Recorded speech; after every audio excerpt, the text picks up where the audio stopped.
नमस्कार। प्रवास साक्षी news network के खास कार्यक्रम शौर्य पथ में आप सभी का स्वागत है। आज के कार्यक्रम में हम बात करेंगे कनाडा के प्रधानमंत्री की बांटो और राज करो वाली राजनीति की, इजराइल गाजा संघर्ष की, रूस यूक्रेन युद्ध की और म्यांमार के सैन्य शासन प्रमुख की चीन यात्रा की। इन सब मुद्दों पर हमारे साथ बातचीत के लिए उपस्थित हैं ब्रिगेडियर श्री DS त्रिपाठी जी, सेवानिवृत्त। सर, कार्यक्रम में आपका बहुत बहुत स्वागत है। कनाडा के प्रधानमंत्री जस्टिन ट्रूडो अपने देश में मौजूद भारतीय समाज को बांटने में कामयाब होते दिख रहे हैं।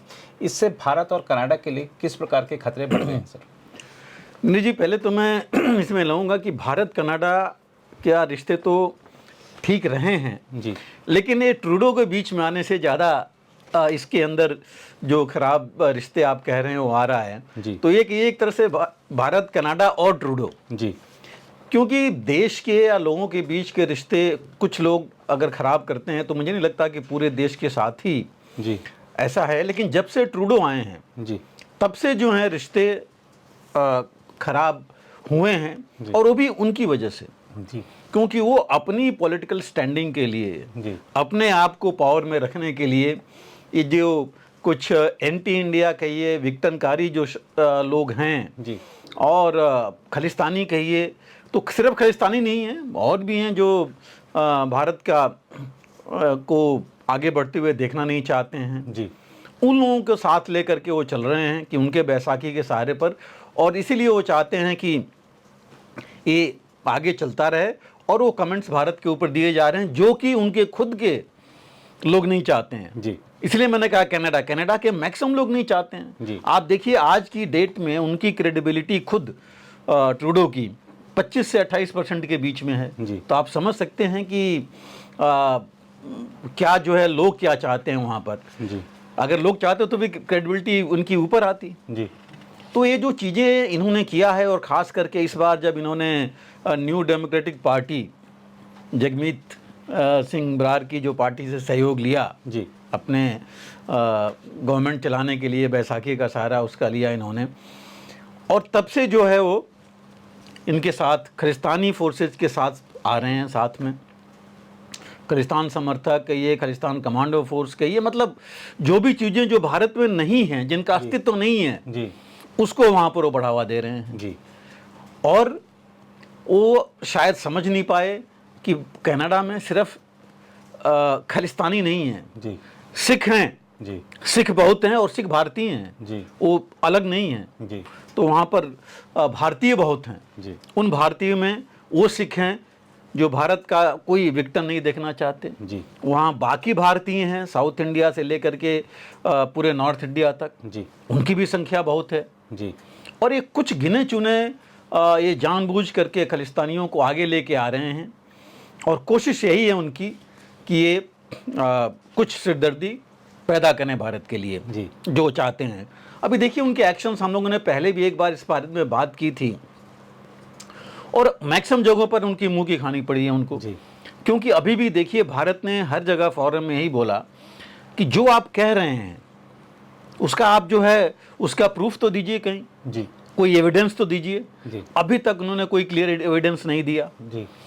भारत के जो वहाँ पर कनाडा में जितने हाई कमीशन था वहाँ पर, और या जो अपने वाणिज्यिक दूतावास थे, सब पर उन्होंने सर्वेलेंस कराना शुरू कर दिया जी, जो कि अगेंस्ट प्रोटोकॉल है, डिप्लोमेटिक प्रोटोकॉल के अगेंस्ट है कि ये ऑडियो और वीडियो सर्वेलेंस दोनों करा रहे थे जी, जो गलत है, जो नहीं होना चाहिए। और भारत ने एक्शन लिया और उन्होंने बंद कर दिया, अपनी वहाँ से डिप्लोमेट्स ही बुला लिए, इनके भी वापस भेज दिए, और जो कार्रवाई वहाँ से जो काम होते थे उसको भी बंद कर दिया। अभी देखिए लेटेस्ट था कि इन्होंने जो कैंप्स लगते थे जी, वाणिज्यिक दूतावास के जो सर्टिफिकेट्स वगैरह देने के लिए, वहाँ इन्होंने बोल दिया कि सिक्योरिटी नहीं दे सकते जी।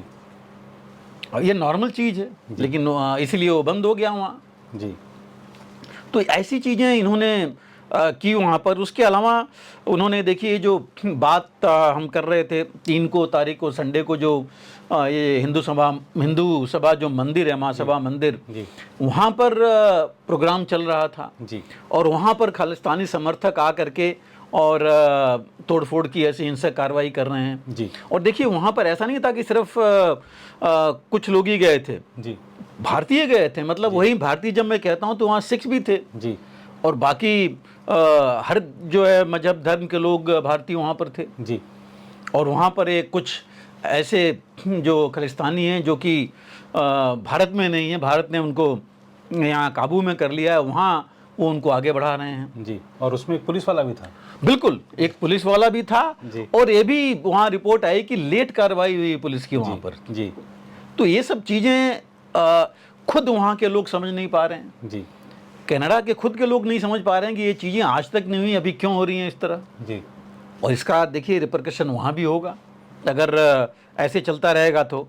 और अभी जो है अब निजर का ही ले लीजिए जिसकी बात वो करते हैं, पहले इन लोगों ने ही कहा था कि ये गैंगस्टर अटैक था, गैंग्स की फाइटिंग हुई थी शुरू में, अगर आपको याद हो जी। वहाँ इन्होंने यही कहा था।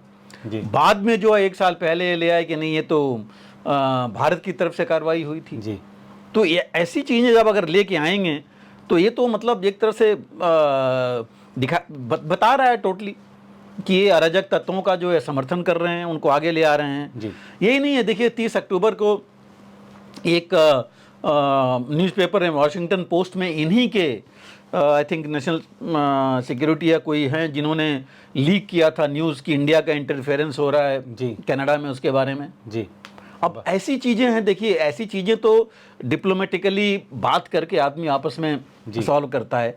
ये चीज़ आप अपने देश में नहीं, दूसरे देश के न्यूज़पेपर को अगर बता रहे हैं तो आपका मंशा क्या है। जी तो ये खुद ही दिखाता है कि वो क्या चाहते हैं। और ये जो है इनके एनएसए नतली हैं, उन्होंने जो है एक वर्ल्ड ओपिनियन वो करने के लिए दिया था। तो ये अब इन्होंने शुरू क्या किया है कि ये चाहते हैं कि चूंकि ये देख रहे हैं बहुत कुछ एक्शन हो नहीं रहा है, ना कुछ भारत का रिएक्शन हो रहा है इतना ज़्यादा जो ये चाहते थे जी, और ना जो इनके जो 5 आई और बाकी देशों की ये बात कर रहे थे वहाँ से भी कुछ रिएक्शन नहीं आ रहा है जी। क्योंकि एविडेंस है नहीं। तो अब ये वर्ल्ड ओपिनियन को ऐसी चीज़ें करके मॉड्यूलेट करना चाहते हैं जी कि मैं लीक करते रहें, ऐसी चीज़ें खबरें देते रहें। और अभी देखिए इन्होंने लेटेस्ट क्या किया है, भारत को इन्होंने साइबर थ्रेट जी वाले कंट्रीज में नाम इन्होंने डाल दिया है, जिसमें कि रूस, ईरान, चीन, उनको डाला हुआ इन्होंने, उसके साथ भारत को इन्होंने डाला है। तो मतलब करना क्या चाहते हैं इनको खुद ही समझ में नहीं आ रहा है कि और कुछ नहीं मिल रहा है तो ऐसी जो चीज़ें हैं उसमें नाम डालो।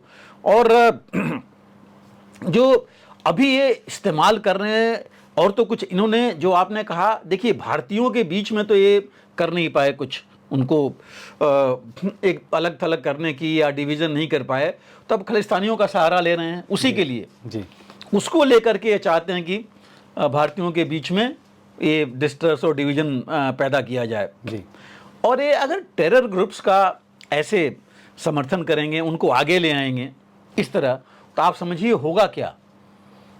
मुझे लगता है कि अगर ये ऐसे करते रहे तो दिन दूर नहीं है कि ये कनाडा जो है कनाडिस्तान और या पाकिस्तान बन जाएगा जी अगर ये टेरर ग्रुप्स को इस तरह लेके चलते रहे तो। जी तो हश्र उनका यही होगा जो कि कनाडा के लोग नहीं चाहते हैं। इसीलिए मैंने कहा कि देखिए उनकी पॉपुलैरिटी बहुत लो है, तो वहाँ के लोग नहीं चाहते हैं। पिछले इनके कई जो पिछले गवर्नमेंट जो थी उनके मिनिस्टर्स और बाकी लोग इनके खिलाफ बहुत कुछ बोल चुके हैं जी। तो ये सब चीज़ें शायद ये अभी वही है, कुर्सी में चिपकना ही रहना चाहते हैं, इनको लग नहीं रहा है। और देखिए टेम्पल अटैक में भी जो हिंदू महासभा का हुआ था उसमें दुनिया में रिएक्शन आया था उसका, हमारे प्रधानमंत्री ने, हमारे विदेश मंत्री ने और बाकी कई जगहों से बहुत रिएक्शन आया इसके ऊपर। फिर इन्होंने भी रिएक्शन दिया, ट्रूडो ने भी, जी कि ये नहीं होना चाहिए जी। और एक वो जो जिसकी आप बात कर रहे थे पुलिस ऑफिसर, उसको उन्होंने बर्खास्त भी किया है जी। लेकिन कुछ सवाल ये था कि ये तो होना ही नहीं चाहिए था, प्रिवेंट करना चाहिए था। आपकी सिक्योरिटी अपरेटस उस समय तैयार रहनी चाहिए थी क्योंकि इनके यहाँ देखिए हो क्या रहा था, कनाडा में खालिस्तानी मार्च करते हैं जी, वो अपनी गैदरिंग्स करते रहते हैं जिनके ऊपर ये कोई रोक नहीं है जी, जबकि ऑलरेडी डिक्लेयर्ड हैं भारत से टेररिस्ट, इनके पास भी मैसेज गया हुआ है, उसके बावजूद ये करते हैं। तो इसका मतलब ये जो कहते हैं कि right to practise your own faith और फ्री स्पीच कहाँ है वो। अगर इतनी बड़ी हिंदू महासभा में अगर ये सब की चल रहा था आयोजन जी, और वहाँ पर आप नहीं कर पाए तो आप free faith, right to faith या स्पीच कैसे कर पा रहे हैं, प्रैक्टिसिंग ऑन फेथ। तो कहने की बात इनकी कुछ और है, दिखाने की जो चीज़ अलग है। और ये एक तरह से देखा जाए तो इन्होंने तो जो कहते हैं ना इम्प्यूनिटी दे देना कि बिल्कुल खालिस्तानी जो चाहें वो करें, वो चीज़ लेके चल रहे हैं जी। तो ये एक चीज़ है जो कि इनके खिलाफ जा रहा है। भले ये भारत विरोधी गतिविधियों को कनाडा में ये आने दे रहे हैं, आगे बढ़ने दे रहे हैं, बट कुछ ही समय रहेगा कि जब यही गतिविधियां भारत विरोधी की जगह कनाडा विरोधी हो जाएंगी जी। और तब शायद ये कुछ कर नहीं पाएंगे अगर ये शक्तियां वहाँ इस तरह बढ़ जाएंगी तो वो इनको ट्रूडो को समझना जरूरी है, जनता कनाडा की समझती है, इनको समझना ज़्यादा जरूरी है। क्योंकि देखिए हिंसा, घृणा भड़काना लोगों के बीच में, जो आप कह रहे थे कि भारतीयों को ये विभाजित करना चाहते हैं, वो ये न कर पाए हैं न कर पाएंगे जी। इनको पता है, इसीलिए ऐसे एलिमेंट्स को ला रहे हैं। और वर्ल्ड स्टेज में भारतीय अब गिने चुने नहीं हैं, कई जगह हैं जी। और उन जगहों पर हैं, इनके बगल में अमेरिका में ही देख लीजिए जी। ऐसे ऐसे जगहों पर हैं जहां पर वो मायने रखते हैं, ओपिनियन मोल्ड कर सकते हैं। तो ये इनको अभी समझने में शायद देर लग रही है, लेकिन मेरे ख्याल जब समझेंगे तब तक शायद देर हो जाएगी, क्योंकि मेजॉरिटी ऑफ 6, मैं खालिस्तानीज की बात नहीं कर रहा हूँ, मेजॉरिटी ऑफ 6 चाहते ही नहीं है इस मामले में खालिस्तान के बारे में जी। क्योंकि जब यहाँ से तो ख़त्म ही है, यहाँ से तो सवाल ही नहीं उठता कि दोबारा कुछ होना है जी। तो वहाँ पर है, अगर वहाँ पर खालिस्तान बन गया तो कनाडा का क्या होगा वही समझ सकते हैं फिर जी। तो इसीलिए मैंने कहा था कि एक और पाकिस्तान बन जाएगा। और कोशिश तो कर रहे हैं, देखिए इनकी कोशिश अभी से नहीं है, 1.5-2 साल हो गए अभी जी। हुआ क्या, उससे नुकसान उनका ही हो रहा है। अगर आज भारत मिशन अपने बंद कर दे, 1.5 लाख जो हमारे 1,70,000 के आसपास स्टूडेंट्स हैं जिनसे करोड़ों मिल रहे हैं, वो अगर वापस आ जाएं, जी। एक्टिविटीज़ भारत अपनी वहाँ पर कम कर दे, इंपोर्ट्स अपने हार्डली यानी इंपोर्ट्स हैं, होते हैं इंपोर्ट, अगर वो बंद कर दे जी। अगर वहाँ से लोगों का आना जाना, इनकी जो है टूरिज्म बंद कर दे, तो होगा क्या, नुकसान किसका होगा। जी। लेकिन भारत ये नहीं कर रहा है क्योंकि भारत को पता है कि कनाडा के लोग ये नहीं चाहते हैं। जी। ये तो people to people contact Bharat Pakistan से भी भारत बोलता रहा है, कनाडा भी पाकिस्तान नहीं बना, लेकिन तब भी मैं कह रहा हूँ पाकिस्तान से भी भारत कहता कि पीपल टू पीपल कांटेक्ट होना चाहिए जी। क्योंकि जो चीज़ें भी हैं चाहे पाकिस्तान के साथ हैं, वो उनकी फ़ौज और उनके जो पावर में हैं, जो ओहदे वाले हैं ऊपर के, सारी सरकार नहीं मैं कहूँगा, उनकी वजह से है, वही कनाडा में है। तो भारत तो ये नहीं चाहेगा ये करना, लेकिन अगर ये हुआ तो इनके लिए मुश्किल हो जाएगा, क्योंकि जो ये चीज़ें लेके चल रहे हैं कि अभी खालिस्तानीज कह रहे हैं कि हिंदू कनाडा से बाहर जाएं, जी। क्या ये चाहते हैं ट्रूडो? क्योंकि अगर ये हुआ, हिंदूज का बाहर मतलब हिंदूज, और हिंदूज में जो सारे मैंने कहा सिख भी हैं, हिंदूज हैं, बाकी जो जितनी हमारे यहाँ है, साउथ इंडियन से लेकर नॉर्थ इंडियन, गुजराती, सब अगर बाहर आ जाएंगे तो इनकी इकॉनमी से लेकर हर एक चीज़ जो है बिल्कुल चरमरा जाएगी। तो करेंगे क्या है जी, ये चीज़ इनको देखना बहुत ज़रूरी है। और जिससे अभी जो प्रदर्शन देखिए हुआ था इस हिंदू महासभा जो मंदिर के में जो कुछ हुआ उसके खिलाफ, उसमें देखिए कितने ज़्यादा लोग पहली बार इतने हिंदूज वहाँ पर आए, और हिंदू जी नहीं थे, मैं भारतीय में कहूँगा, सिख्स भी उसमें आए थे। तो इतनी ज़्यादा ये पहली बार हुआ था वहाँ पर कि इतने लोग वहाँ पर आए थे। और इसमें coalition of Hindus in north America, ये पूरा ग्रुप वहाँ पर आया था। तो इसको देख करके ट्रूडो को पता लगना चाहिए कि जिन हिंदूज की वो बात, इंडियंस की, भारतीयों की बात कर रहे हैं, वो कितने हैं और कितने हो सकते हैं जी। तो ये चीज़ें अगर वो सोचते हैं तो ये विभाजित तो कर नहीं पाएंगे, लेकिन कनाडा को विभाजित कर देंगे अगर वो इस हिसाब से चलेंगे। जी बिल्कुल सर, इजराइल लगातार गाजा पर हमले किए जा रहा है, उधर दूसरी तरफ अगर हम देखें तो ईरान भी इजराइल पर पलटवार करने की तैयारी कर रहा है। इस बीच खबर आई कि इजराइल के प्रधानमंत्री ने अपने रक्षा मंत्री को बर्खास्त कर दिया। तो ये संघर्ष चल रहा है, ऐसे में इजरायली प्रधानमंत्री ने ये कदम उठाया। आपको लगता है कि इजरायली रक्षा बलों की तैयारियों पर इससे कोई फ़र्क पड़ेगा?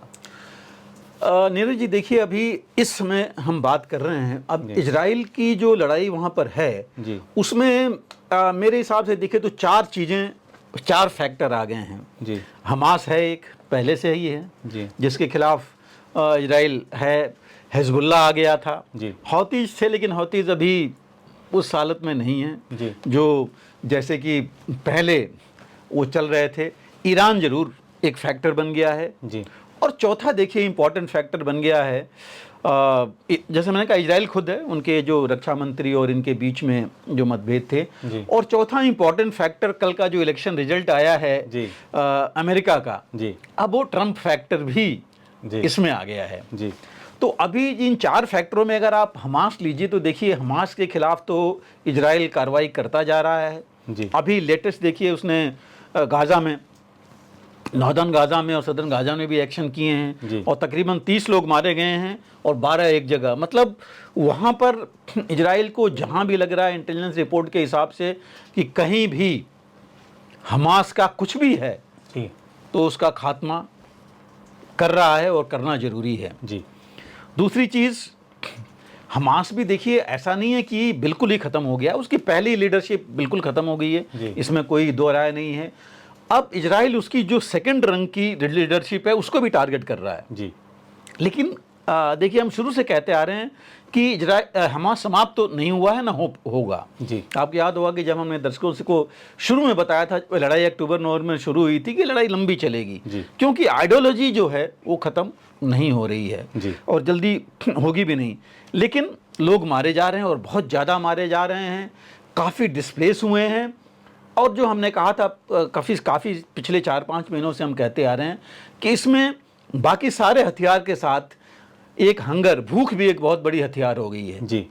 क्योंकि एड लोगों के तक पहुंच नहीं रहा है और काफ़ी लोग भूखमरी का शिकार हो रहे हैं। जी। तो ये भी एक वहाँ की त्रासदी है।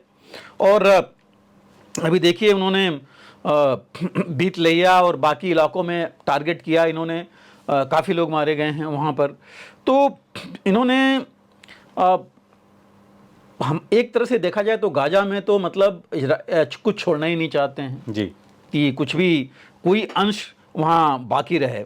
और दूसरी चीज़ जहाँ तक हिजबुल्लाह का है, हिजबुल्लाह भी बीच में आ गया था सब, और ईरान के कहने पर आया था। हम सबको पता है ज़्यादा एक्टिव तब हुआ था जब पहली बार ईरान से इजराइल और ईरान एक दूसरे को उन्होंने अटैक किया था। और जब इनफैक्ट मैं ये कहूँगा जब इन्होंने हमास के हेड को मारा था ईरान के अंदर और उनको लगा कि ईरान के राष्ट्रपति को भी शायद इनकी वजह से ही दुर्घटना हुई थी जी। तो उसके बाद जो है हिजबुल्लाह ज़्यादा एक्टिव हुआ था ईरान के कहने पर जी। और तब से वो आया था। उसने भी, जैसे हमने कहा था, हिजबुल्लाह छोटी मोटी नहीं है, टेररिस्ट ग्रुप सिर्फ नहीं है, उसके पास अपनी आर्मी है, पूरा आर्मी एयरफोर्स है, सब कुछ है। 1.5-2 लाख के आसपास उसके पास ट्रेंड ट्रुप्स हैं, उसके पास मिसाइल्स हैं, आर्टिलरी है, एयर डिफेंस है, रॉकेट्स है, सब है। तो उसने काफ़ी कुछ किया, ड्रोन्स हैं, अटैक किया। लेकिन वहाँ भी इजराइल ने पहले जो लीडरशिप थी वो पूरी ख़त्म कर दी जी। अभी देखिए परसों उन्होंने इनका जो चीफ था जो कि रॉकेट और ये ड्रोन्स कि मैं माहिर था, वो अटैक करता था, उसको इन्होंने मार गिराया जी। तो इस हिसाब से मतलब देखा जाए तो इन्होंने हिजबुल्लाह के ऊपर भी काफ़ी कुछ किया और ग्राउंड ऑपरेशन इन्होंने शुरू कर दिया था जी। इन्होंने वहाँ तकरीबन 2 ब्रिगेड डाल रखी है। देखिए एक 162 ब्रिगेड है इनकी जो कि जबालिया कैंप की तरफ उधर ऑपरेशन कर रही है गाजा में। और गाजा का भी लें तो जैसे मैंने अभी कहा कि गाजा मेन टारगेट है नेतन्याहू का या इजराइल का जी। और वहाँ उन्होंने काफ़ी लगा रखी है इनको। जैसे मैंने कहा ट्रुप्स क्या देखिए तो इनके जो बहुत ही अच्छे ट्रुप्स हैं, तो 252 252 डिवीज़न है जो कि इन्होंने गाजा में लगा रखा है सेंट्रल में। तो उस हिसाब से जो है हिजबुल्लाह के ऊपर भी ग्राउंड ऑपरेशन किया इन्होंने। बट वहाँ एम था कि कुछ एरिया 10-12 किलोमीटर एरिया लेकर के जिसको कि बफर जोन बनाए जी। और उसके साथ इन्होंने जहाँ जहाँ कैंप्स देखे, जहाँ जहाँ इन्होंने लॉजिस्टिक्स देखे, वहाँ इन्होंने ख़त्म किया है हिजबुल्लाह का और उसमें आपको याद है कि हमने बात किया था कि जो इन्होंने जो यूनाइटेड नेशंस फोर्स है लेबनान में, उसको भी इन्होंने बोला कि विड्रॉ किया जाए, क्योंकि जहाँ ये फोर्स है उसके नीचे और उसके अगल बगल में हिजबुल्लाह जो है अपना लॉजिस्टिक्स बना रखा है, वहाँ से जो है अटैक कर रहा है इनके ऊपर जी। और उसमें ऑफकोर्स भारत की भी एक बटालियन हमने कहा था कुमाऊँ है वहाँ पर जी। लेकिन यून ने खैर बताया कि हम विड्रॉ तो नहीं करेंगे वहाँ से, लेकिन इन्होंने अपनी जो वहाँ पर है जारी रखा हुआ ऑपरेशन। देखिए मुख्य चीज़ ये है कि हिजबुल्लाह के काफ़ी लोग मारे गए हैं, लेबनान में काफ़ी नुकसान हुआ है, बेरूत तक ये पहुँच गए हैं, काफ़ी कमांड सेंटर से लेकर इंटेलिजेंस सेंटर्स को इन्होंने जो है बिल्कुल तबाह कर दिया है। लेकिन ऐसा नहीं है कि हिजबुल्लाह कुछ नहीं कर रहा है, हिजबुल्लाह अभी भी अटैक कर रहा है, इनके हाइफा में गोलान हाइट्स में अटैक कर रहा है, और यहाँ तक कि देखिए इसने तेल अवीव के आउटस्कर्ट्स तक इसने मिसाइल फायर कर दिया था जी। तो नुकसान वो भी मतलब पहुँच उसकी भी है, लेकिन यस नुकसान लेबनान का ज़्यादा हो रहा है और काफ़ी सिविलियंस देखिए वहाँ से भागे हैं, बाहर जा रहे हैं, रिफ्यूजीज़ हैं, सीरिया में जा रहे हैं, तो प्रॉब्लम तो वहाँ पर है। लेकिन दोनों जगह पर इजराइल बढ़त लिए हुए है, काबिज़ वही है, स्ट्रेंथ उसी की है, इसमें कोई दो राय नहीं है। रह गया देखिए ईरान, अभी ईरान में 2 अटैक्स हो चुके हैं जी। कहा जा रहा है कि पहले जो लास्ट अटैक इजराइल ने किया अभी उस पर पहले ईरान ने ज़्यादा प्रतिक्रिया नहीं दी कि बहुत ज़्यादा नुकसान नहीं हुआ, लेकिन बाद में अल्टीमेटली पता लगा कि काफ़ी नुकसान हो रखा है जी। उनके खासकर मिलिट्री इस्टेब्लिशमेंट्स पर, हेडक्वार्टर्स पर, लॉजिस्टिक्स पर, उनके जो एक ऑयल इंस्टॉलेशन पर भी हुआ, उनके एयर डिफेंस तो लगभग बहुत ज़्यादा नुकसान पहुंचाया है इजराइल ने। जो एयर डिफेंस उनके पास रडार्स थे जो इवन हाई ग्राउंड्स पर थे वहाँ भी, और इसके साथ साथ एक न्यूक्लियर इस्टेब्लिशमेंट, रिसर्च इस्टेब्लिशमेंट को भी इन्होंने तबाह कर दिया था, जहाँ पर कहा जा रहा था कि बहुत करीब थे वो न्यूक्लियर अपना ये यूरेनियम इनरिचमेंट के। तो ये देख करके इजराइल ने दिखा दिया था कि वो बहुत कुछ कर सकता है जी, अगर करना चाहे, खास करके इनके ऑयल इंस्टॉलेशंस को और इनके न्यूक्लियर जो साइट्स हैं, प्लांट्स हैं जी। लेकिन देखिए दुनिया से कहा जा रहा था तो उन्होंने किया नहीं, रिस्ट्रेन किया अपने आप को और वहाँ पर नहीं किया। लेकिन जो अभी है, ईरान अभी कह रहा है कि वो अटैक करेगा, उन्होंने कहा कि वो मिक्स्ड रिस्पांस देंगे और बहुत तगड़ा रिस्पांस देंगे जी। अब ईरान कर क्या सकता है? देखिए मिक्स रिस्पांस में तो मैं ये कहूँगा कि वो जो है जितने इनके जो एक्सेस ऑफ रेजिस्टेंस है जी। और जो इनके ये ऑर्गेनाइजेशंस हैं, चाहे वो हौती कहिए, हिजबुल्लाह कहिए, हमास कहिए, और भी काफ़ी हैं जो उसमें इसके इजराइल के ख़िलाफ़ हैं, उनको ज़रूर एक्टिवेट करेगा और ये ड्रोन्स का ज़्यादा इस्तेमाल करेगा जी। क्योंकि ड्रोन्स अभी इसके पास ड्रोन टेक्नोलॉजी है और इसकी ड्रोन्स तो आप देखिए 1.5 साल से रूस इस्तेमाल कर रहा है जी। तो ड्रोन्स उसके पास हैं काफ़ी।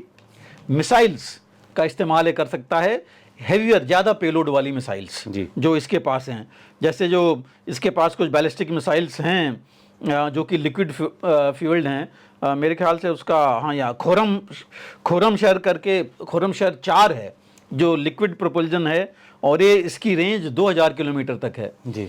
1500 किलोमीटर की वॉरहेड ले जा सकता है। तो ऐसी मिसाइल्स का इस्तेमाल करके वो चाहेगा ज़्यादा डैमेज करना वहाँ पर, और ज़्यादा थ्रेट मेरे ख्याल से सीरिया और लेबनान से, जहाँ पर इसके ज़्यादा हौतीज़ और हिजबुल्लाह हैं, वहाँ पर ड्रोन्स और रॉकेट से ये हमला मिक्स करके, उसके साथ ही जैसे अपने यहाँ से उन्हें मिसाइल्स और ड्रोन्स डाले, यहाँ से भी कर सकता है जी। तो ये जो कुछ टारगेट्स हैं ये कर सकता है। हालांकि देखिए इतना आसान भी नहीं है क्योंकि इजराइल भी अपनी एयर डिफेंस काफ़ी उसने मैं कहूँगा बढ़ा दिया है। थर्ड जो वेपन सिस्टम है, एयर डिफेंस सिस्टम, अमेरिका से ऑलरेडी वहाँ आ चुका है, और इसके अलावा अमेरिका ने अपनी जो समुद्री बेड़े हैं उनको काफ़ी ज़्यादा कर दिए। इनके जो बेसिस हैं 12 तकरीबन बेसिस हैं पूरे मिडिल ईस्ट में, उनको और ज़्यादा स्ट्रेंथन उनकी शक्ति बढ़ा दी है। और इसके साथ ये जो B-52 बॉम्बर्स हैं 6 तो ऑलरेडी पहुंच गए हैं वहाँ।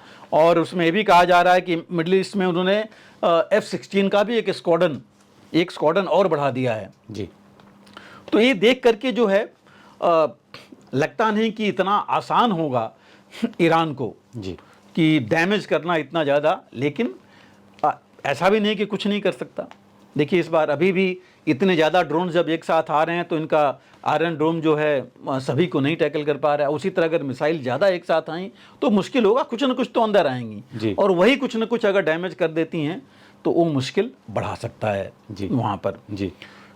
जहाँ तक देखिए गैलेंट की बात थी, निकाला इन्होंने, आपको याद होगा कि यूवी गैलेंट बहुत रेडिकल हैं, राइट विंग वाले हैं, लेकिन शुरू से ही उनकी और नेतन्याहू की बन नहीं रही थी जी। खास करके उनकी राय एक जो महत्वपूर्ण चीज़ है ये जो पीस प्लान है उसके ऊपर, क्योंकि गैलेंट हमेशा ये चाहते थे, गैलेंट क्या कि ये जो पीस प्लान है, पीस प्लान तो अलग, वो चाहते थे कि किसी भी प्लान के तहत जो जितने ये जो बंदी हैं वहाँ पर, जिसको इन्होंने हमास ने जितने भी रखा हुआ है, आई थिंक 95 के आसपास जो गिन रहे थे पहले हम लोग, कि इतने अभी भी हैं, उनको वापस लाया जाए जी।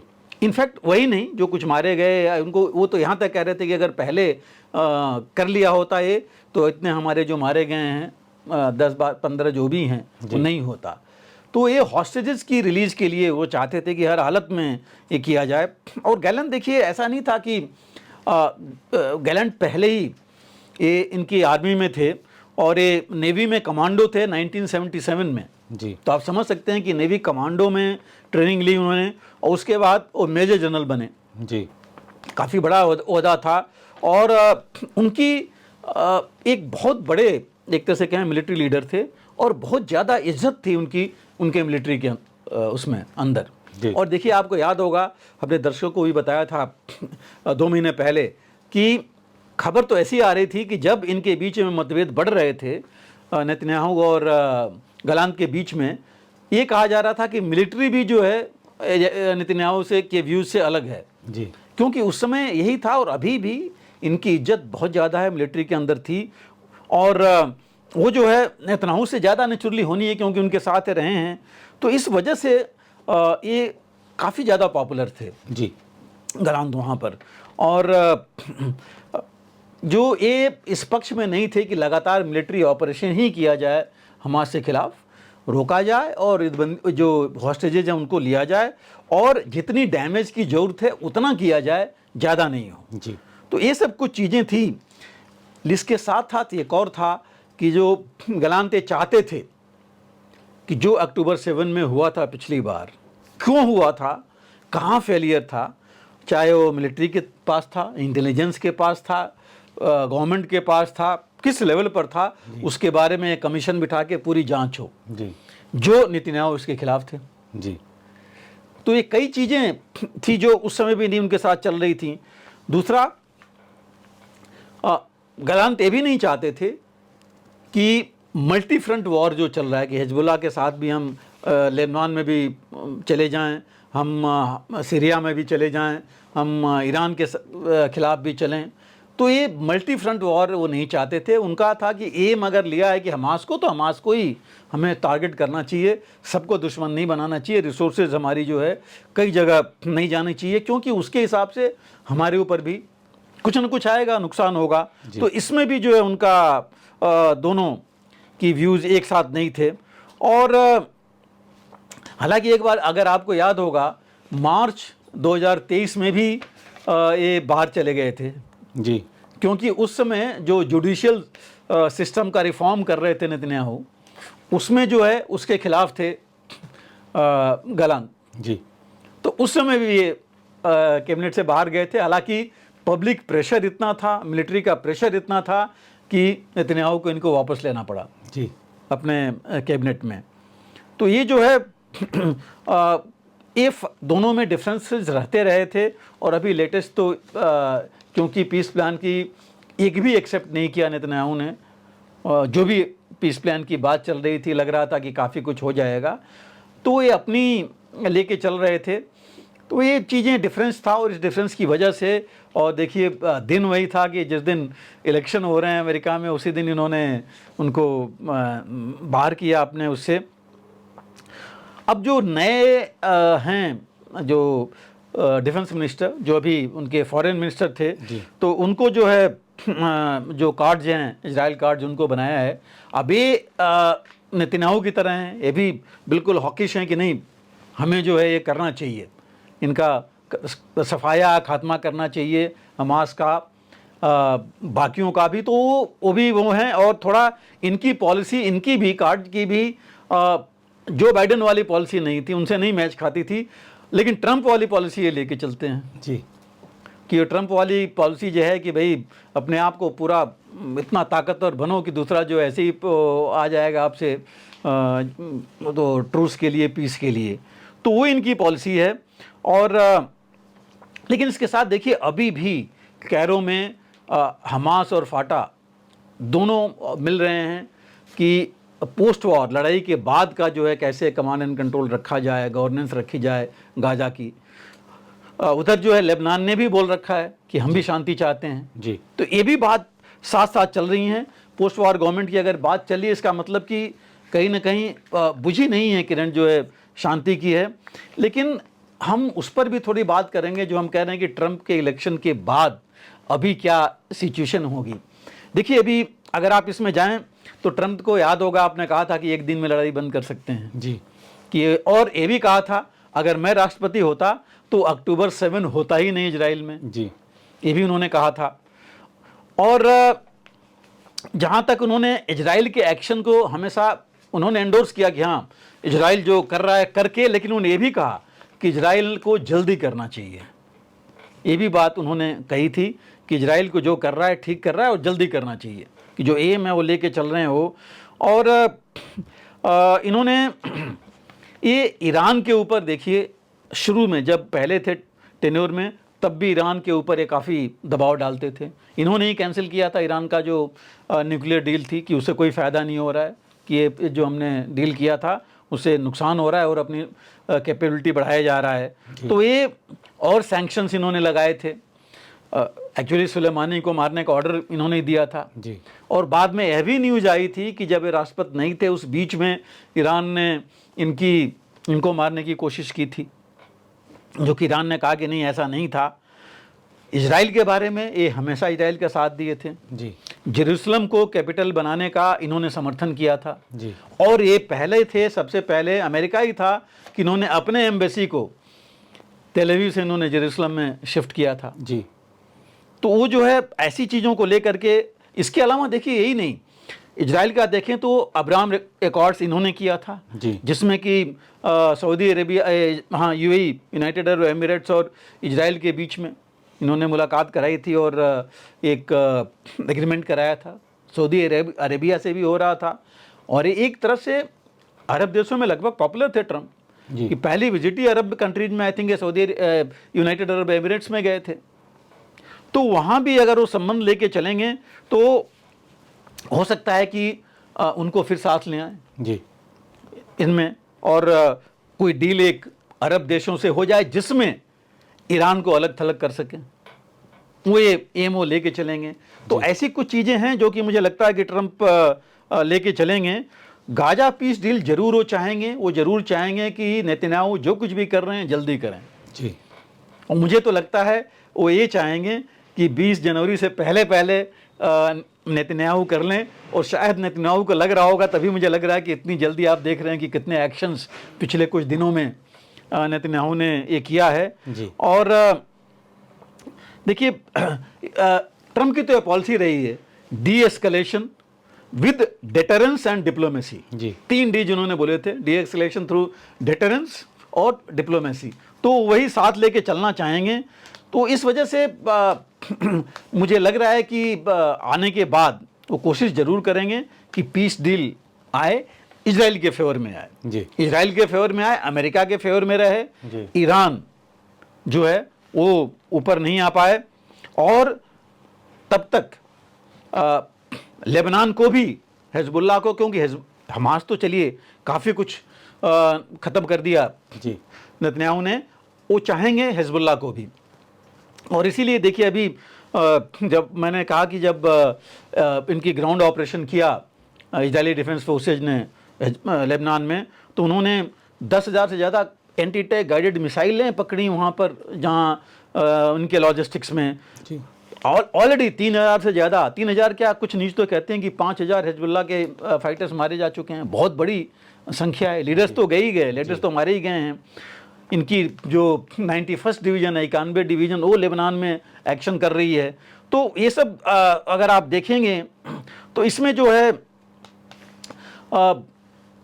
काफ़ी आगे है। ये चाहेंगे कि इनको जितने ऐसे एलिमेंट्स हैं, ट्रम्प भी चाहेंगे कि उनका सर दबा दिया जाए। लेकिन हिजबुल्लाह, जैसे मैंने कहा कि आपको वो भी स्ट्राइक कर रहा है। पिछले कुछ दिनों में 18 स्ट्राइक कर चुका है इजराइल के ऊपर। तो ये सब है, लेकिन मुझे यही है कि वो दबदबा चाहेंगे कि अमेरिका का कायम रहे मिडिल ईस्ट में। वो चाहेंगे कि रूस और चीन, जिनके ईरान लेके आ रहा है, वो कभी वहाँ नहीं आ पाए जी। किसी हालत में। रशिया और चाइना नहीं आ पाए, और वो आएंगे तो उनको ईरानी आगे ले आ पाएगा। यही नहीं, देखिए रशिया एंड चाइना दोनों ने तो सऊदी अरेबिया और यूनाइटेड अरब एमिरेट्स के साथ भी बातचीत हुई थी उनकी जी। उसको भी वो नहीं चाहेंगे वहाँ से कि ये इनके साथ रहें और वहाँ दबदबा चीन और रूस का कायम हो सके। और इसके लिए ये बहुत ज़रूरी होगा कि वो पीस डील कहीं ना कहीं से उसके ऊपर इजराइल को राज़ी करें, और फिर मिडिल ईस्ट में अपना दबदबा उस तरह, और अमेरिका जैसे कहते हैं वो अमेरिका फर्स्ट वाली पॉलिसी लेके चलेंगे। जी बिल्कुल सर। सर, रूस के राष्ट्रपति व्लादिमीर पुतिन उत्तर कोरियाई सैनिकों को अपनी ओर से लड़ने के लिए ले तो आए, लेकिन इस तरह की रिपोर्टें आई हैं सामने कि जो उत्तर कोरियाई सैनिक हैं वो प्रशिक्षण की कमी के चलते यूक्रेनी सैनिकों का सामना ही नहीं कर पा रहे हैं। तो आपको लगता है कि निर्णय सही रहा? और इसके अलावा अब चूँकि जैसा आपने भी एक प्रश्न के दौरान जिक्र भी किया कि एक और फैक्टर आ गया है डोनाल्ड ट्रंप, तो वो रशिया में भी अब देखने को मिलेगा, क्योंकि वो कहते हैं कि मैं युद्ध नहीं चाहता। तो समझ नहीं आ रहा है लोगों को कि वो किस तरीके से, चाहे व्लादिमीर पुतिन हो चाहे वोलोदिमीर जेलेंस्की हो, दोनों को वार्ता के टेबल पर लेकर आ पाएंगे। देखिए दो चीज़ें तो बहुत साफ हैं इसमें। पहली चीज़ ये है कि रूस यूक्रेन में बढ़त बनाए हुए है जी। वो दबदबा उसका है, भारी है, वो आगे है, तो रूस भी झुकने वाला नहीं है जी इसमें। और अगर आपको लेटेस्ट बताएं, अगर आपको, रूस ने तो बल्कि और ज़मीन कब्जा कर लिया है जी। पहले 18% था, शुरू में तो 22% था, फिर 18% पे आ गया था जब पीछे सेना आ गई थी। अब फिर 18 करीब 20% या उससे ज़्यादा ही हो गया है जो उसने कब्जा कर लिया है। डोनेस्क में लुहांस्क का एरिया देखिए, जेप्रोजिया का एरिया, उसमें लगातार आगे बढ़ रहा है जी। कई गांवों को कैप्चर कर लिया है। खार्किव जैसे इतने सेकंड लार्जेस्ट, जो उनकी सबसे दूसरी बड़ी शहर है, उसके ऊपर वो हमला कर रहा है, बहुत नज़दीक जी पहुंच गया है जी। तो रूस जो है आगे बढ़ता जा रहा है। जैसे हमने पहले भी कहा था कि जब कर्स्क की बात आई थी जी। और जब वहाँ यूक्रेन की सेना चली गई थी और बहुत बड़ी चीज़ मानी गई थी, तभी आपको याद होगा हमने दर्शकों से कहा था कि ये पुतिन रिएक्ट नहीं करेंगे उसके बारे में जी। कि वो जो है आ गए हैं उसको डील कर लेंगे, अपने आप रहने देंगे, वो खुद ही जो है आधे ख़त्म हो जाएंगे। लेकिन वो आगे बढ़ते रहेंगे और वही कर रहे हैं जी। कि ये इनको भी पता है कि कभी न कभी पीस डील तो होनी है जी। और जितना ये आगे बढ़ जाएंगे वही इनके लिए अच्छा रहेगा कि अगर पीछे थोड़ा बहुत हटना भी पड़े तो ऐसी जगह हटेंगे जहां पर स्ट्रेटेजिकली, रणनीतिक रूप से इनको नुकसान नहीं होगा, इनको फ़ायदा हो, उस इलाकों में ही वो करेंगे। और जहां तक देखिए इनका है नॉर्थ कोरियन ट्रुप्स का, ये हमने पिछली बार भी बात किया था कि जब जून में पुतिन गए थे तो वहाँ उन्होंने एक उनसे एग्रीमेंट साइन किया था जो कि सिक्योरिटी ट्रीटी थी, नॉट एग्रीमेंट, ट्रीटी थी ये जी। और इस ट्रीटी में बड़ा क्लियर था कि ये कॉम्प्रिहेंसिव एक्चुअली सिक्योरिटी ट्रीटी थी जिसमें बड़ा क्लियर था कि अगर एक देश पर अटैक होता है तो दूसरा जो है मदद करेगा जी। और ये दोनों के लिए लागू होता है जी कि अगर रूस पर है तो नॉर्थ कोरिया करेगा, नॉर्थ कोरिया पर होगा तो रूस करेगा जी। और उसमें कोई लिमिट नहीं है कि क्या है, सिर्फ हथियार एमुनिशन नहीं, ट्रुप्स भी जाएंगे जी। तो अभी उस ट्रीटी का ये फ़ायदा उठा रहे हैं जी। अब जो ट्रुप्स आए हैं, देखिए रिपोर्ट तो आई थी कि 10,000 से 12,000 ट्रुप्स आए हैं जी लेकिन अभी भी उस समय तक किसी ने कॉन्क्रीट प्रूफ नहीं दिया था। जी अभी भी प्रूफ नहीं आया। इन्होंने जरूर कहा है कि देखे गए हैं, हमसे लड़ाई हुई है, इतने मारे गए हैं, जी लेकिन अभी क्लियर उन्होंने बताया नहीं है। लेकिन दो चीज़ें बहुत साफ हैं। एक, नॉर्थ कोरियन ट्रुप्स आए जरूर हैं रूस में जी और उनकी ट्रेनिंग चल रही है। जी तकरीबन कहा जा रहा है कि 11 से 12,000 के आसपास हैं, जिसमें कि 500 तो ऑफिसर्स हैं उनके, जी 3 शायद जनरल्स भी हैं, जनरल लेवल ऑफिसर्स हैं जो कि आए हुए हैं। जी। नेचुरली इतनी बड़ी सेना आएगी तो हमारे यहाँ मान लीजिए डिवीजन से ऊपर के हिसाब से है, जी तो जरूर उसके साथ बाकी ऑफिसर्स या जनरल्स आएंगे ही। वो आए हैं और इनकी ट्रेनिंग चल रही है। जी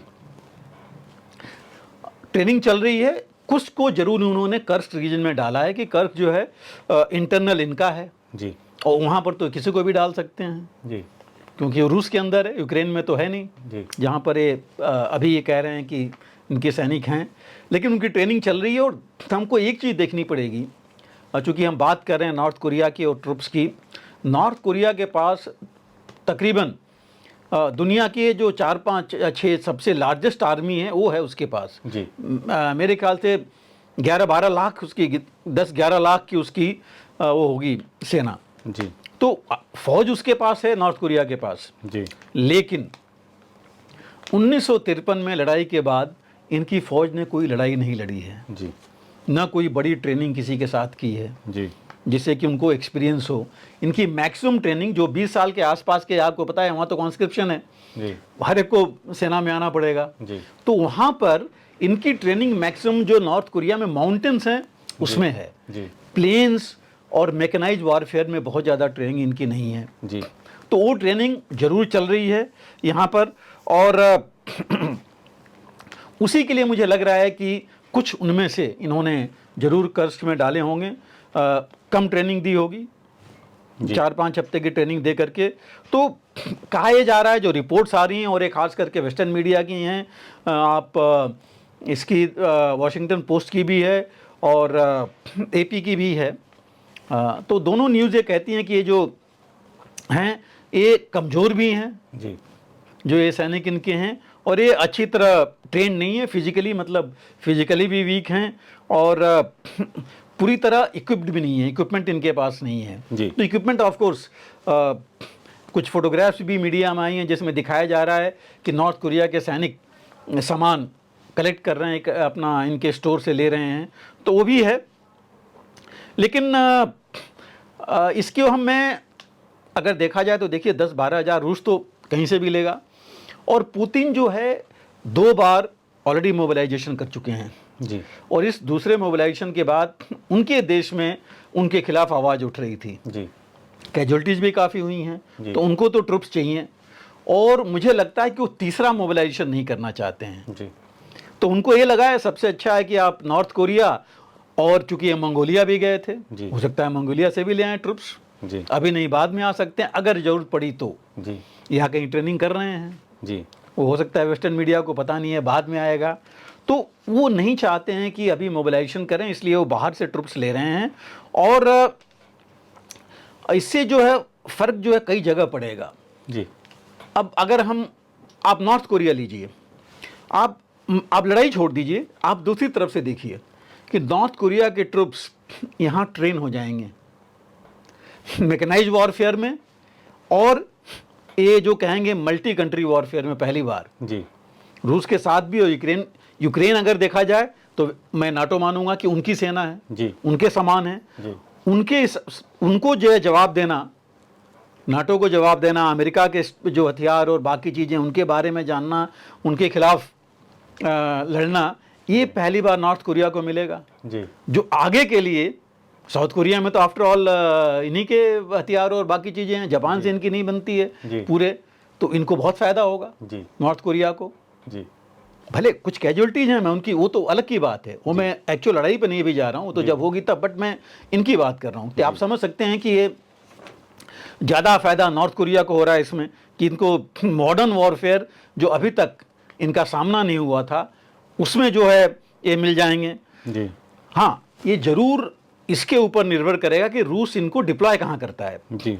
अब कर्स्क में सिर्फ रखेगा तो उसमें बहुत ज़्यादा कुछ नहीं मिलेगा उनको, जी। बट अगर वो बाकी जगह जैसे खार्किव और ज़ैपोरिज़िया या डोनेट्स्क और लुहांस्क के इलाके में करता है तो वहाँ फिर इनको काफ़ी 1-to-1 लड़ाई देखने को मिलेगी, वहाँ इनको फ़ायदा हो सकता है। जी। इनको मॉडर्न वॉरफेयर, मॉडर्न वेपन्स की ट्रेनिंग मिलेगी। उसके अलावा नॉर्थ कोरिया को जो फ़ायदा होगा मिसाइल्स डेवलप करने में। अभी आप देखिए 3 दिन पहले न्यूज़ आई थी कि उसने एक और बैलिस्टिक मिसाइल की लॉन्च किया इसने नॉर्थ कोरिया ने। न्यूक्लियर में बहुत फ़ायदा होगा। और अभी जब रूस के विदेश मंत्री सर्गेई लारोव जब गए थे वहाँ, तो सैंक्शंस तो देखिए नॉर्थ कोरिया पर लगाया है वेस्टर्न कंट्रीज ने उसके न्यूक्लियर प्रोग्राम के ऊपर। जी। अब सर्गेई ने कहा है कि न्यूक्लियर प्रोग्राम जो के खिलाफ जो भी चीज़ें थी दैट इज डेड, और नॉर्थ कोरिया को अपनी रक्षा के लिए न्यूक्लियर वेपन्स चाहिए। जी। तो आप देख लीजिए कि कितनी बड़ी चीज़ उन्होंने कह दी है। इसका मतलब कि नॉर्थ कोरिया को सबसे बड़ा फ़ायदा हो रहा है जो आज तक नहीं हो रहा था। जी। और मैं आपको ये भी बता दूं, चीन कभी नहीं चाहता था कि north Korea nuclear weapons develop करे। जी। 2-3 बार चीन इसके खिलाफ भी था, यहाँ तक कि चीन ने यूनाइटेड नेशंस में जो एक नॉर्थ कोरिया के खिलाफ सैंक्शंस जो आया था, नॉर्थ कोरिया वेपन जो न्यूक्लियर वेपन्स के खिलाफ मोशन, उसको जो है चीन ने समर्थन दिया था। जी। तो चीन नहीं चाहता था, लेकिन रूस ने समर्थन कर दिया है, तो एक बहुत बड़ी बात होती है नॉर्थ कोरिया के लिए। तो बहुत ज़्यादा ये फ़ायदा होगा उनको इसमें। और दूसरा जो है ज़रूर ये तो है कि लड़ाई में आप गिनती नहीं कर सकते। यूक्रेन ने बोला है कि तो मारे जाएंगे जितने हैं, लेकिन आगे क्या होगा वो तो जैसे मैंने कहा डिप्लॉयमेंट पर डिपेंड करता है। जी। लेकिन 12,000 से ऊपर अगर ट्रुप्स हैं, और भी हो सकते हैं जो आए हैं नॉर्थ कोरिया के उसमें। और जो इसकी institute of study for war है उसकी रिपोर्ट ये कहती है, जो मैं पहले कह रहा था कि 12,000 ट्रुप्स हैं, 500 करीब ऑफिसर्स हैं और 3 उसके करीब जनरल्स आए हैं। तो वो जो है उनकी असेसमेंट ये कहती है कि जो उन्होंने और साउथ कोरिया ने मिल करके असेसमेंट किया है कितने वहाँ अभी गए हैं। उनका ये कहना है कि वहाँ सेटेलाइट पिक्चर्स दिखा रही हैं कि शिप्स वहाँ जहाज़ें आई हैं जो पार्क की गई हैं नॉर्थ कोरिया में, और काफ़ी लोग उसके अंदर भेजे जा रहे हैं जो गए हैं, कुछ ट्रेन से भी जा रहे हैं। तो ऐसे करके हैं जो कि ये इनको काफ़ी फ़ायदा तो होगा। रूस को कितना होता है ये तो अभी नहीं पता लगेगा, बाद में पता लगेगा कि जब ये जाते हैं या उनके क्या क्या चीज़ें एम्प्लॉयमेंट के बाद क्या कर पाते हैं, क्या झेल पाते हैं, तब पता लगेगा। जी। लेकिन नॉर्थ कोरिया का ये पहला नहीं है। देखिए नॉर्थ कोरिया वियतनाम वॉर में भी, वियतनाम की लड़ाई में नॉर्थ कोरिया ने पायलट्स वहाँ दिए थे अपने, जी। वहाँ पर भेजे गए थे। इजिप्ट में जब यम किपुर लड़ाई हुई थी 1973 में, वहाँ भी नॉर्थ कोरिया ने अपने ट्रुप्स वहाँ भेजे थे। तो भेज चुका है, लेकिन इस तरह की जो चीज़ें हैं वो अभी इस तरह से नहीं हुई हैं।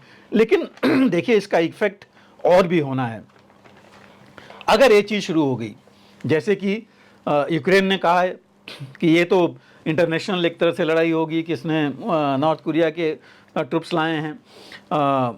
G7 में अभी G7 का स्टेटमेंट आया था कि ये तो बिल्कुल ही जो है डेंजरस सिचुएशन हो गई है वर्ल्ड में, कि इस तरह की ये लड़ाई यहाँ चल रही है, इस तरह जो नॉर्थ कोरिया के ट्रुप्स आए हैं इनके बीच में।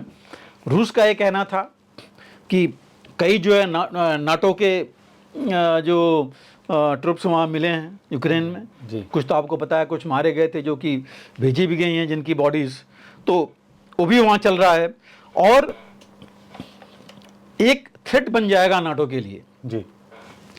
नाटो के अलावा जो मैं अभी कह रहा था कि नॉर्थ कोरिया को अगर इतनी फ़ायदे हो जाते हैं तो नॉर्थ कोरिया खुद ही इतना मजबूत हो जाएगा कि साउथ कोरिया या जापान या इंडो पैसिफिक जो पैसिफिक का इलाका है उधर का, जी। वहाँ तो एक नया ही सिचुएशन आ जाएगी। जी।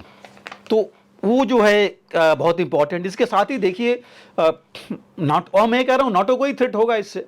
जी। दूसरा, अभी एक खबर आई थी कि कई नाटो कंट्रीज़ में ये जो पार्सल बॉम्ब्स गए थे जो काफ़ी एक्सप्लोड हुए थे, और नाटो के कुछ एक साथ हुए थे कुछ जगहों पर, उनके लॉजिस्टिक्स डिपोज वगैरह में हुए थे, और इन्होंने जो ये कहा जा रहा था कि कार्गो फ्लाइट्स में वो जाने वाले थे, एम था कि कार्गो फ्लाइट्स में को वहाँ ब्लास्ट करो, ये चीज़ें थी।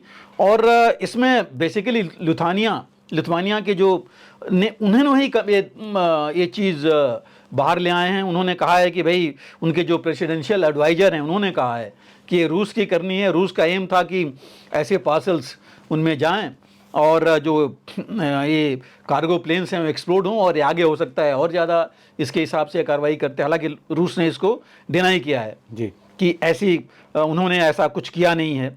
तो दूसरा, रूस ने भी एक और चीज़ वो की है कि यूक्रेन हालांकि न्यूक्लियर बॉम्ब तो नहीं बना सकता, लेकिन कन्वेंशनल जो बॉम्ब्स हैं उसमें रेडियो एक्टिव मटेरियल डाल करके उनका इस्तेमाल कर सकता है वो। तो एक इन्होंने और नई चीज़ उसमें डाल दी है जी। तो थ्रेट्स एक्चुअली देखा जाए तो मल्टीप्लाई होते जा रहे हैं। उधर पोलैंड ने, देखिए पोलैंड की हालत वास्तव में बहुत ख़राब है। अभी उनके आर्म्स एम्यूनिशन का रिजर्व कोटा तो है नहीं अभी, और अब उन्होंने तकरीबन 500 या 570 मिलियन डॉलर खर्च कर रहे हैं एम्यूनिशन के लिए, खास करके 155 मिलीमीटर आर्टिलरी गन एम्यूनिशन के लिए। और आज की तारीख में पोलैंड सबसे बड़ा आर्म्स स्पेंडर बन गया है खर्च करने के लिए। तकरीबन 4.7% ऑफ जीडीपी वो अपनी खर्च कर रहे हैं इसके ऊपर। तो देख लीजिए, मतलब जो कहा जाता है कि इनडायरेक्ट वॉर ये अलग अब हो गई है, जो थ्रेट कर रही है यूक्रेन तो छोड़िए, नाटो के ऊपर जी। अब उनकी आर्थिक स्थिति क्या होगी। हर एक देश 3% 4% अगर लगाएगा तो आप समझ सकते हैं कि क्या कंडीशन उनकी हो सकती है। तो एक जो है एक नई चीज़ शुरू हो जाएगी नाटो में इसकी वजह से, जो चीज़ें और जो थ्रेट इस तरह के डेवलप हो रहे हैं जी। और क्या इसके बाद अगर जब भी पीस ट्रीटी होती है तो क्या रूस जो नॉर्थ कोरिया के ट्रूप्स हैं उनको वापस भेज देगा? जी। मेरे हिसाब से तो चाहेगा कि जो भी इंटरनेशनल बॉर्डर अभी बनेगा वहाँ पर उनको डिप्लॉय रखे जी। उसके लिए तो आसान है जी।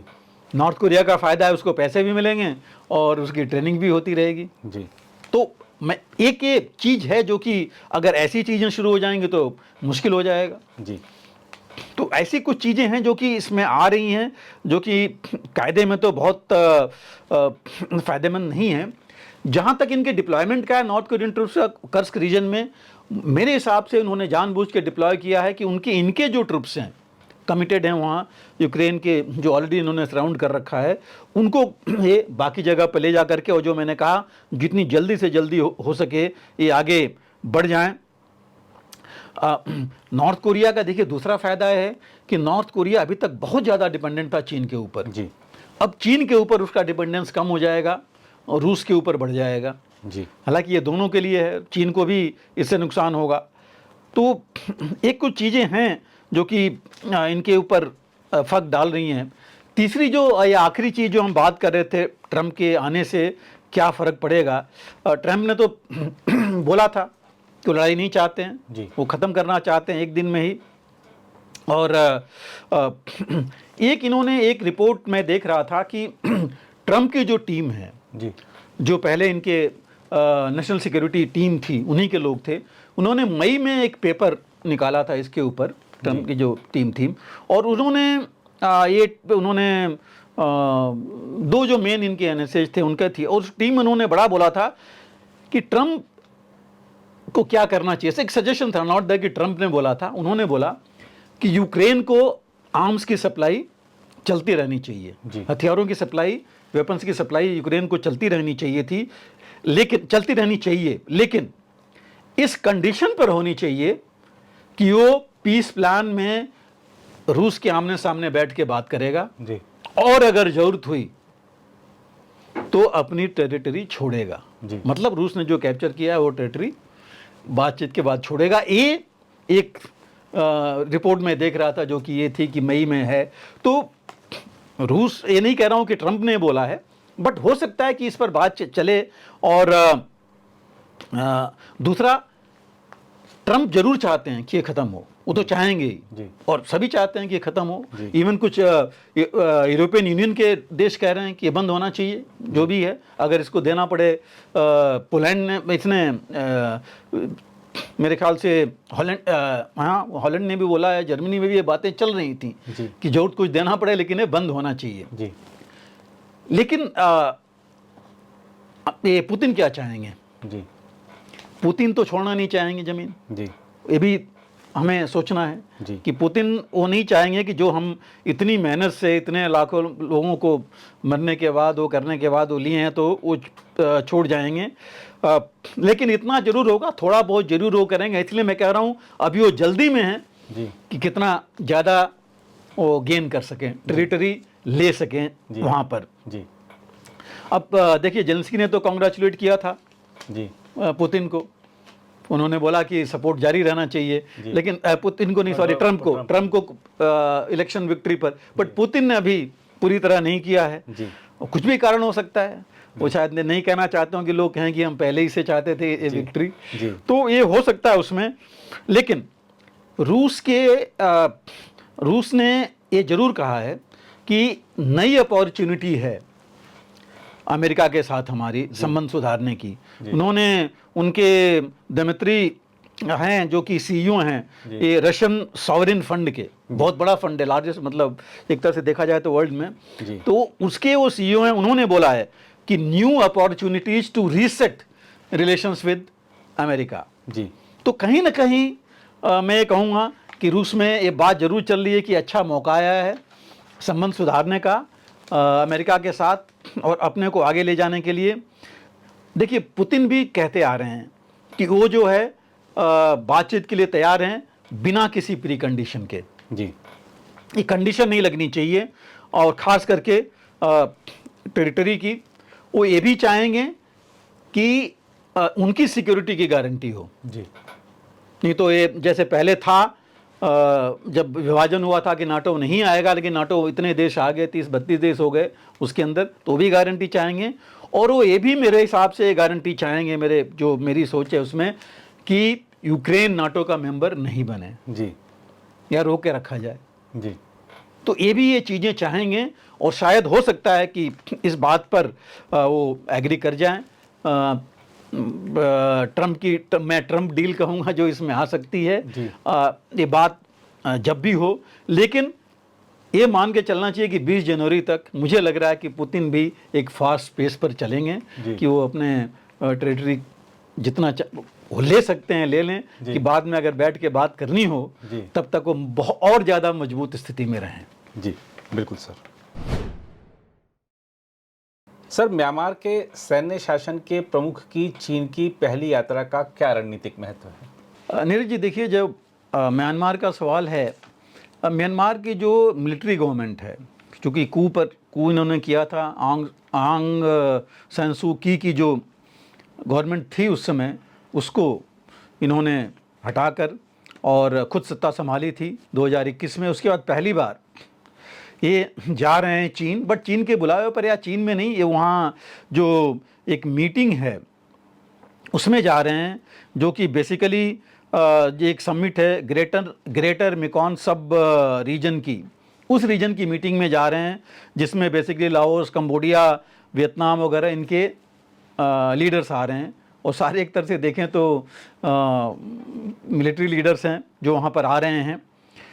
अब जिस हालात में जा रहे हैं इन 3 सालों में, देखिए पिछले 1 साल में तो हालात बहुत ख़राब हुए हैं म्यांमार के। इंसर्जेंसी वहाँ पर काफ़ी है, खुद की उनके जो ग्रुप्स हैं काफ़ी, जिन्होंने इनके मिलिट्री स्टेशंस पर, मिलिट्री एरियाज़ को कब्जा कर रखा है। खासकर शान स्टेट में तो बहुत ज़्यादा फ़र्क पड़ गया है, ज़मीनी और हवाई हमले वो कर रहे हैं। तो इस समय जो है म्यांमार की जो कंडीशन है, जो हालत है, वो पूरी कंट्रोल में इनके नहीं है। और जो चाइनीज़ इन्फ्लुएंस है वो तो पहले से था, इनके ऊपर ही नहीं, इनके जो आर्म्ड ग्रुप्स हैं जो इस मिलिट्री रिजाइम के ख़िलाफ़ हैं, उनके ऊपर भी, उनको भी सपोर्ट करता था चीन पहले। यहाँ तक हालात थे कि जो चीन और म्यांमार का बॉर्डर है वहाँ पर ड्रग स्मगलिंग और बहुत चीज़ें ऐसी अराजक तत्व थे जिनके खिलाफ ये जो जितने आर्म्ड इंसर्जेंट ग्रुप्स हैं अभी म्यांमार में, उनको चीन ने सपोर्ट किया था। उन्होंने वहाँ पर अपनी कार्रवाई की थी उस इलाके में, जिससे चीन को फ़ायदा हुआ था। और ख़ास करके वहाँ पर कुछ जो ऐसे स्कैम्स हो रहे थे, ख़ास करके अगर देखा जाए तो जो साइबर स्कैम्स हो रहे थे, वहीं उन इलाकों से जैसे चीन को बहुत नुकसान हो रहा था, उसको उन्होंने वहाँ से ख़त्म किया। अब अभी ये जा रहे हैं इन ग्रुप्स में, तो वहाँ चीन के प्रधानमंत्री से मिलेंगे। एक लंबा डेलीगेशन लेके जा रहे हैं, ब्यूरोक्रेसी का और कुछ बिजनेस लीडर्स का। देखिए, अभी म्यांमार जो है चाइना के ऊपर डिपेंडेंट है, क्योंकि चाइना उसका लार्जेस्ट ट्रेडिंग पार्टनर है। चीन से वो हथियार अम्युनिशन लेता है म्यांमार। लेकिन चीन भी बड़ा कॉशियस है, क्योंकि वो नहीं चाहता कि ये देखा जाए कि वो पूरी तरह इनको सपोर्ट कर रहा है। खास करके उसको पता है कि कल को अगर इलेक्शंस हुए और दूसरी सरकार आई तो ऐसे संबंध खराब नहीं हो, बल्कि चीन ने प्रेशर डाला है इनके ऊपर कि जल्दी जो है इलेक्शंस कराए जाएं। तो वहाँ पर जो हालात अभी है उसमें हालांकि ये भी है कि Myanmar belt and road initiative जो BRI है उसका भी हिस्सा है, और चीन इसलिए चाहता है कि उसके साथ संबंध बने रहें। लेकिन जो इंटरनल मामला है, इंटरनल ट्रबल्स हैं जो म्यांमार में, कि जो बाकी ग्रुप्स हैं उनमें जो है चीन इंटरफेयर नहीं करना चाहता, इनका अंदरूनी मामला बता करके। क्योंकि जैसे मैंने कहा, अगर ये ग्रुप्स ऊपर आते हैं, मिलिट्री रिजीम अगर चली जाती है, तो चीन के साथ संबंध खराब हो जाएंगे जो नई सरकार आएगी, तो वो ये नहीं चाहते हैं। साथ में देखिए, इसका इफेक्ट भारत पर भी पड़ेगा। भारत में भी, भारत और म्यांमार के साथ बिल्कुल बॉर्डर है, 1600 तकरीबन किलोमीटर का बॉर्डर है। और इस बॉर्डर में भारत के साथ जो प्रॉब्लम्स आ रही हैं, रोहिंग्या की प्रॉब्लम हमें पता है, इतने ज़्यादा उधर से भारत में आए हैं। फिर जो है इंसर्जेंट्स म्यांमार में जाके वो अपने हाइडआउट्स बनाते थे, यहाँ अटैक करते थे। हालांकि हम म्यांमार में देखिए उनके साथ हमारे संबंध जब थे ठीक, अभी भी हैं, ख़राब नहीं हैं। वहाँ पर सर्जिकल स्ट्राइक भी किया था इन ग्रुप्स के ऊपर। क्रिमिनल्स, ड्रग्स, एम्युनिशन ट्रैफिकिंग, ये सब चीज़ें वहाँ बड़ी कॉमन है उन बॉर्डर पर। उसके अलावा बेसिक कंसर्न हमारा भारत का बॉर्डर्स के साथ है वहाँ पर। तो ये जो इंटरेस्ट है भारत का, वो यही है कि जो स्ट्रेटजिक जो इंटरेस्ट है भारत का, कि म्यांमार जो है वो स्टेबल रहे, वो उसमें बहुत ज़्यादा प्रॉब्लम्स नहीं हो, दखलंदाजी नहीं हो चीन की या बाकियों की, और उनका जो इंटरनल मामला है उनका इंटरनल रहे, उसमें हस्तक्षेप भारत भी नहीं करना चाहता है। क्योंकि भारत हमेशा डेमोक्रेसी के पक्ष में रहा है, इलेक्टेड गवर्नमेंट के पक्ष में रहा है। और ये जो इनकी म्यांमार ये यात्रा भी है, जा रहे हैं, मुझे नहीं लगता कि बहुत कुछ हासिल होगा। हाँ, ज़रूर, चूँकि बिजनेस लीडर्स हैं, इनके साथ जा रहे हैं, ट्रेड और बाकी चीज़ों पर ज़रूर बातचीत होगी। और इकॉनमी चूँकि बहुत ख़राब है म्यांमार की, अर्थव्यवस्था, इंसर्जेंट्स कई जगह कब्जा कर लिए हैं, वहाँ के वो टैक्सेज ले रहे हैं, वहाँ की जो जितनी भी चाहे माइंस हैं, बाकी चीज़ें हैं, उसके ऊपर वो कब्जा कर रखे हैं, जिससे गवर्नमेंट को कोई फ़ायदा नहीं हो रहा है। तो उन चीज़ों की बात ये ज़रूर करेंगे और उसमें मदद ज़रूर मांगना चाहेंगे। लेकिन बहुत कुछ वहाँ पर हासिल नहीं हो पाएगा।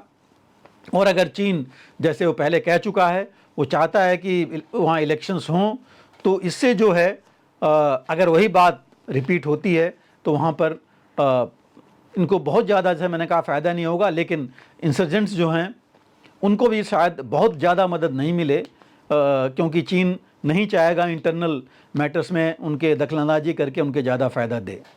सर, आज मैं प्रधानमंत्री जी का ट्वीट देख रहा था। उन्होंने कहा कि ओआरओपी के 10 साल हो गए, तो उन्होंने बताया है कि कैसे उनकी सरकार ने एक हमारे जो रक्षा बल हैं उनकी बहुत पुरानी मांग को पूरा किया था। मैं ये जानना चाहता हूँ, क्योंकि ओआरओपी को लेकर लगातार राजनीति भी होती रहती है। अभी जो इस सुविधा के तहत जो भी कुछ मिल रहा है, क्या उससे हमारे जो रक्षा बल हैं वो संतुष्ट हैं या और भी कुछ मांगे हैं इसमें?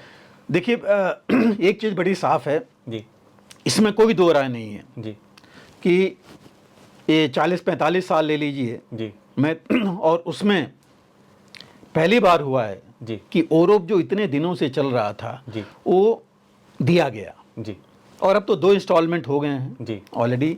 सुप्रीम कोर्ट ने भी सही माना है जो जी। जो प्रक्रिया थी जिस तरह था। हाँ, कुछ कमियां जरूर थी और कमियां तभी आती हैं नज़र जबकि ये सामने आता है। जी। और इसमें जो भी आप कह रहे हैं कि कुछ लोगों को इसमें था कि भाई बराबर नहीं है या कम मिला है, जी। वो समझ नहीं रहे थे कि क्या प्रक्रिया है, किस वजह से बना है। यूरोप का मतलब ये नहीं था जी। कि पे सबकी ऊंची हो जाएगी। जी। उसमें ये कहा गया था कि पे मान लीजिए 2 लेवल हैं जी। कि एक हवलदार ले लीजिए, चाहे एक ऑफिसर कोई लीजिए, एक रैंक का कर्नल, पहले मान लीजिए वो 20,000 पा रहा था पेंशन जी। और अब उसी के समकक्ष अगर उसने 20 साल की नौकरी की जी। और दूसरा 20 साल वाला 30,000 पा रहा है जी। अभी, जी। तो 20 और 30 को मिला करके डिवाइड करके एक बीच का लाइन ले आई जाएगी जी। और जितने उस लाइन से नीचे हैं उनको ऊपर लाया जाएगा मीडियम तक। मतलब 20 और 30 है तो 25, जी। तो 25 से नीचे वाले 25 आएंगे, जी। 25 से 30 वाले हैं वो अपना उसी पर रहेंगे। जी। ये चीज़ थी। जी। ये शायद लोगों को पहले समझ में उतनी नहीं आई। जी। हालांकि और भी कुछ चीज़ें थी जी। कि कुछ कई लोग, कई तरह के कमीशन थे, कई तरह के लोग थे, रैंक्स थी, कोई जल्दी कोई बाद में। वो कुछ चीज़ें थी जो कि उस समय नहीं लिया गया, नोटिस नहीं किया गया। जो हमारे संगठन है कई उन्होंने इसको सामने ले आए, सरकार के दिया, आर्म्ड फोर्सेस को दिया। और कुछ जो इन्वॉल्व थे पे एंड अलाउंसेज में, एक्चुअली इसमें आर्मी या आर्म्ड फोर्सेज इन्वॉल्व नहीं थे।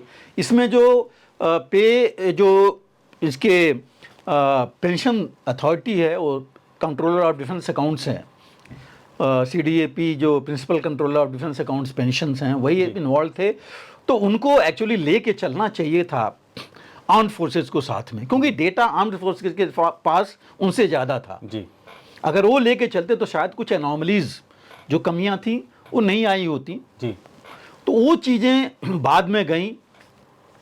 इस बार जरूर इंटरेक्शन हुआ लेकिन पूरा नहीं हुआ, बट फिर भी जी। अभी जो यूरोप 2 आया है उससे काफ़ी देखिए फ़र्क पड़ा है जी। और इसमें कोई दो राय नहीं है कि यूरोप से काफ़ी फ़र्क पड़ा है जी।